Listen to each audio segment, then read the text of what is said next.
Hello there. So you want to know how you can check the local store stock on Target application? This is going to be the only video that you'll ever need to watch on the internet. So with that being said, let's just get straight into the video, shall we? So first of all, simply go ahead and open your Target application.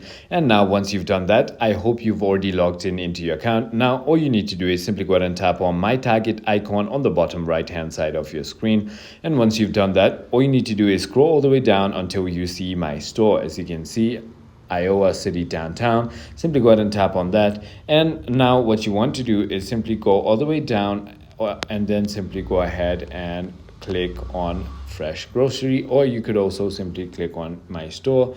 Just like that, click on store mode. And once you've done that, simply go ahead and click on start shopping. And as you can see on this store, you can simply go ahead and search for things.